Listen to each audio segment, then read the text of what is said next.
Operation Epic Fury. And Admiral, I want to thank you for everything you do and your incredible leadership, for your dynamic thinking, the way you're attacking this problem set on every level. In just days of Operation Epic Fury, you and your team have delivered nothing short of devastating, precise strikes, taking out the better part of Iran's navy, making it combat ineffective, neutralizing missile sites and launchers, and establishing total dominance over the skies we fly over and seas we fly over. Our forces are executing with unmatched skill, and the mission is advancing decisively. This is the kind of no-nonsense, results-driven warfighting that America demands. And you're delivering it in spades. You are the man for this moment. Admiral Cooper, on behalf of the President, the Department of War, and every American watching, I want to thank you for the outstanding job you and CENTCOM are doing. Keep pressing the fight, and we are with you all the way. A few thoughts before I hand it over to the Admiral for an update. Iran is hoping that we cannot sustain this, which is a really bad miscalculation for the IRGC in Iran. You see, there's no shortage of American will here. We remember and honor our fallen, those 6 that we will soon welcome at Dover, who gave everything for their country in this mission. We remember them. But we remember them by rededicating ourselves even more fervently to this mission. Our commitment to our mission objectives only increases as our advantages continue to increase. We've got no shortage of munitions. Our stockpiles of defensive and offensive weapons allow us to sustain this campaign as long as we need to. Again, our munition status only increases as our advantage increases. Our capabilities, we have only just begun to fight, and fight decisively. Having a chance to hear from Admiral Cooper. If you think you've seen something, just wait.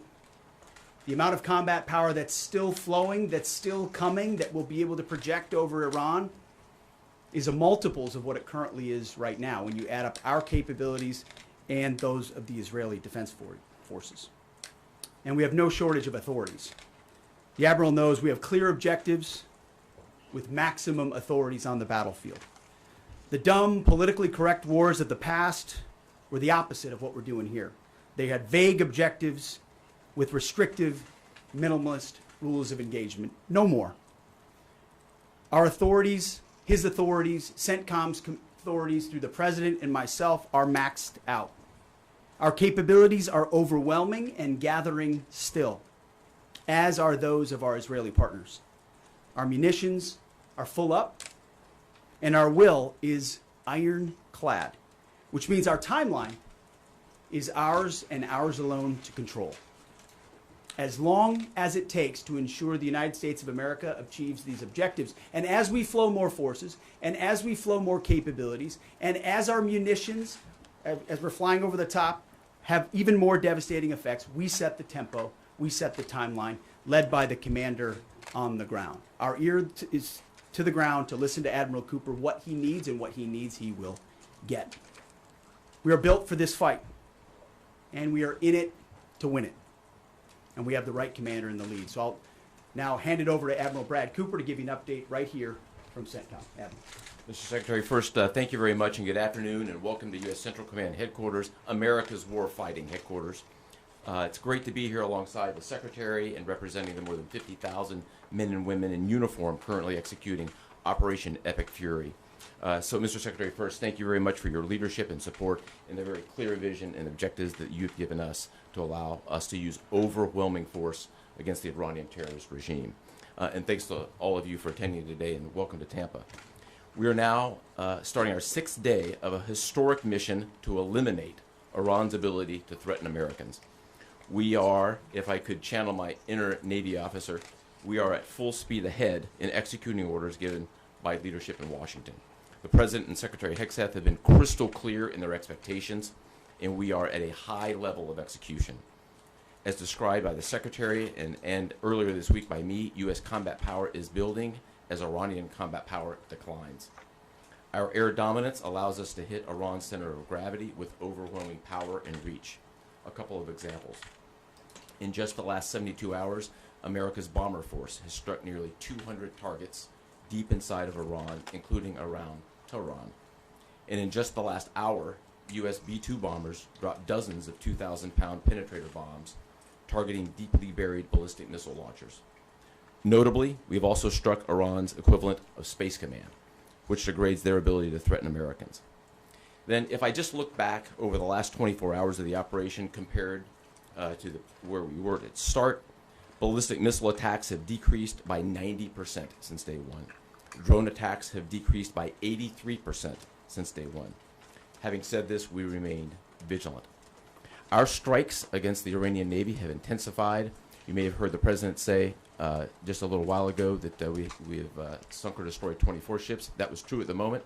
We're now up over 30 ships. And in just the last few hours, we hit an Iranian drone carrier ship, roughly the size of a World War II aircraft carrier, and as we speak, it's on fire.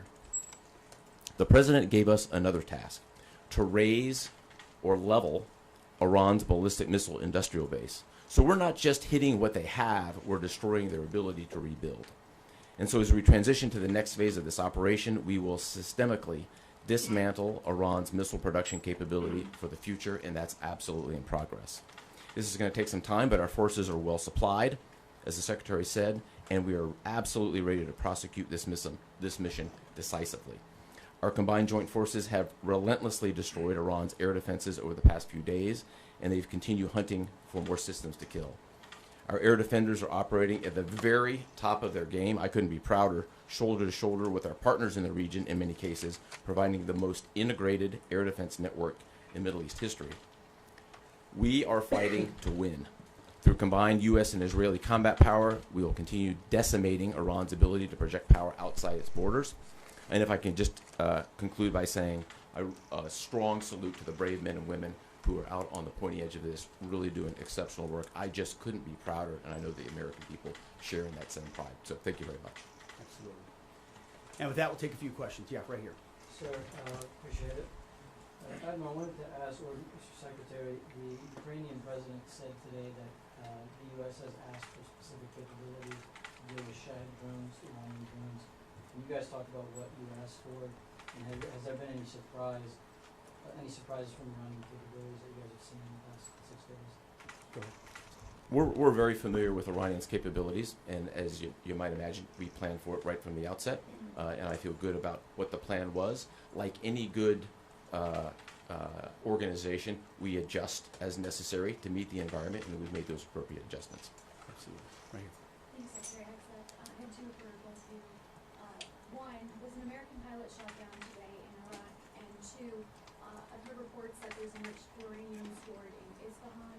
I've also heard reports that there's not a lot of bombing there. Is that on purpose? Do we believe there's enriched uranium there? And would we ever send special forces to secure it? As CENTCOM pointed out, that those reports of an F-15 being shot down are false. As you can imagine, Iran is doing everything it can to peddle in lies, deception, and inflation of numbers and reality, mostly to propagandize to their own people. Right? They've shut down the internet. They're hoping they can convince their own population that they're having success. One thing one of their leaders said recently is that 500 Americans have been killed, they claim. These are lies. The lies will continue. CENTCOM will continue to debunk those lies. So, and as often is the case in conflict, first reports are often wrong. As it pertains to nuclear material and things like that, one of the objectives the president has always said is that Iran will not have a nuclear bomb, nuclear capabilities, but we would never disclose what we will or will not do inside operational plans. So Admiral Cooper's got a plan. We're working that plan, and targets will be struck or not struck according to what we want to achieve. Yeah, right there.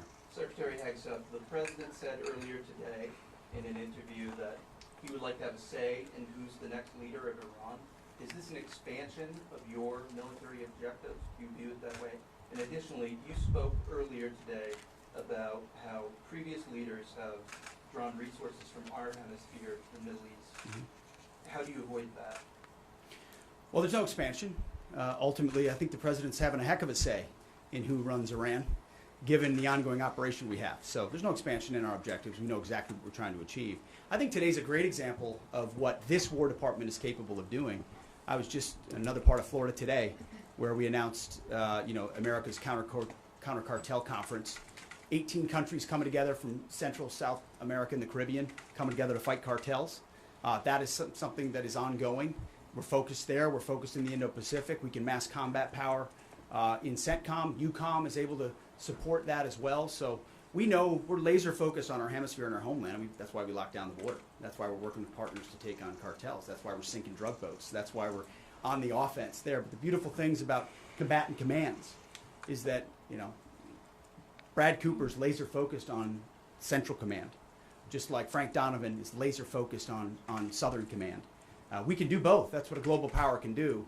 Ultimately, this issue of Iran's nuclear pursuit and their unwillingness through negotiations to stop it was something President Trump has said for a long time needs to be dealt with. And after 47 years, he's doing something that no other president was willing to do. And we're doing it overwhelmingly, and we're doing it decisively, while also in other parts of the globe having the desired effects. I mean, take, for example, what we displayed yesterday, the Iranian ship in the Indian Ocean, sunk by Indo-PACOM, another combatant command, who coordinated with us in order to make that happen. So America's reach is global. Our focus here, though, these missions are narrow, they're scoped, and Admiral Cooper is well on his way to ensuring that we reach those objectives. Right here, yes, sir. Peter Howard Ullman, full condolences for the troops killed. The Ukrainians are talking about providing low-cost interceptors, given their experience. Is that something that the Pentagon is looking for? And Admiral Cooper, can you walk us through a little bit about how effective the Lucas drones have been, what kind of targets they've hit, and how much that's helped, given that they're low-cost alternatives to the more expensive Go ahead. Sure. I'm not familiar with the particular offer, but interceptors in general, we've had a number of new capabilities being fielded. Obviously, I'm not going to talk about it from an operational perspective of what those are. But I think you have seen over a period of time us kind of get on the other side of this cost curve on drones in general. If I just walk back a couple of years, you remember what you used to always hear? We're shooting down a $50,000 drone with a $2 million missile.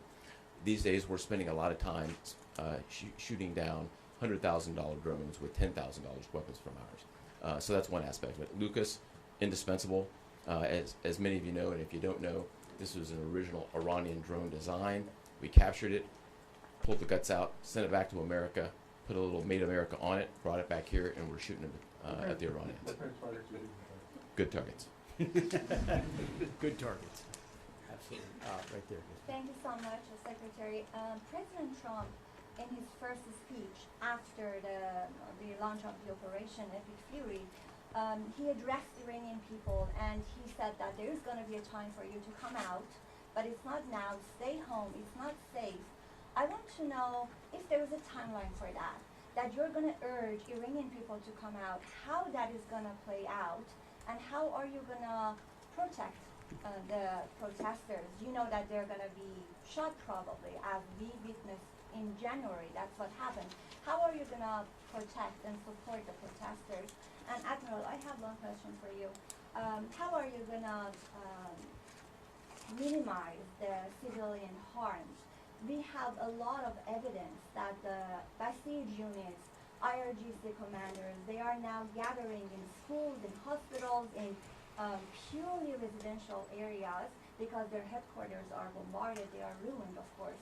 So how are you going to protect the civilians while you're attacking the IRGC people hard? Thank you. I would just say on the protests, obviously the Iranian people showed a lot of courage in those protests, and we saw the Iranian regime was revealed for what it is in the way they reacted to that. The world saw that. No one's done more than President Trump to reopen the opportunity for those who want a free Iran to do so. Ultimately, it's common sense, as he said up front. Don't go out and protest while bombs are dropping inside Tehran and elsewhere. So there will come a moment where he determines, or they determine, that it's the time to seize that advantage. But there's a lot of things we're doing and the Israeli military is doing, targeting those individuals who are targeting those who protest. The more you do that and you erode their will and you erode their capabilities, the more you create an opportunity for people to boldly stand up. Yeah, I would just reinforce the point. We're targeting the people, or we're targeting the headquarters and the people who are targeting the protesters, first and foremost. I'd also just double down on the president's comments that he previously made to the people: stay in your homes, keep things calm, stay out of the way. There's a lot of U.S. and Israeli capacity coming over. We're hitting a lot of targets. The best thing for them to do for right now is just to lay low. Right here. Secretary, one common outcome of American military action in the past has been taking in thousands of refugees into the American homeland, and I'm wondering if there's any safeguards put in place to make sure that the American people aren't having to have another wave of refugees from the Middle East or anywhere else come and stay here. I think it's safe to say there's no plan for a wave of new Middle Eastern refugees to the United States of America. I think, as the president has pointed out for a long time, there are a lot of countries in the region who would be capable of providing that kind of support if need be, but that's certainly not something we're planning on. Yeah, back there. Yeah. Yes, sir. Michael in Washington Times. I wanted to ask, I know, Semper Gumby is always a truism in the military. Did the British decision to refuse Diego Garcia have any impact on the mission itself? Did you have to adjust, or were you able to just completely, go with the mission without even worrying about that? Well, as the president stated, it was unfortunate that that the Brits didn't, from day one, say, "Hey, go ahead and have access." But we got there. We got there, and that's now part of the way that we're operationalizing bomber runs. And as part of when we say more to come, it's more fighter squadrons, it's more capabilities, it's more defensive capabilities, and it's more bomber pulses more frequently. The amount of firepower over Iran and over Tehran is about to surge dramatically. And part of it is that we're going to have even more basing. And it's not just the UK. We've had other friends step up, and we're grateful for that. Maybe one more right here. Yeah, the Azeri president earlier today basically authorized his Minister of Defense to begin preparing troops for some type of retaliatory action after the airport strike. Has the Department of War and CENTCOM been working on deconflicting with the Azeri if they were to move in or attempt something in retaliation?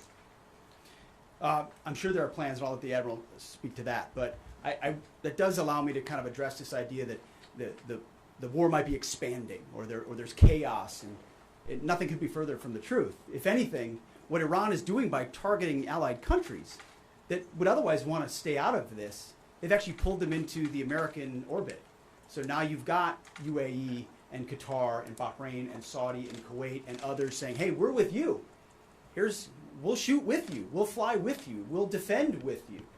We'll allow you more basing and other a lot of which we can't talk about and won't talk about. But it's actually firming up the unity of the resistance in order to focus exactly where we need to. So this idea that it's expanding or going, no, it's actually simplifying in a number of ways exactly what we need to achieve and how we'll achieve it. I don't know if you anything to add to that. I won't get ahead of policy in terms of what we might do. What I will point out is this is now the 12th country that Iran has attacked. 12 countries, and it goes right back to the Secretary's point.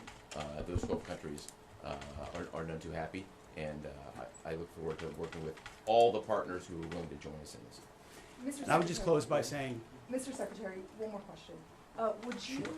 What is your message to Americans who are concerned about security here at home with the change-up that we're going to see at the Department of Homeland Security? well, I think Christy Nome did an excellent job over there securing our border and keeping us focused on threats, and the President making a change. We all serve at the pleasure of the President. I'm sure Mark Wayne Mullen will do a fantastic job. He's been a friend of mine for a long time. But Christy did a great job setting us up for success.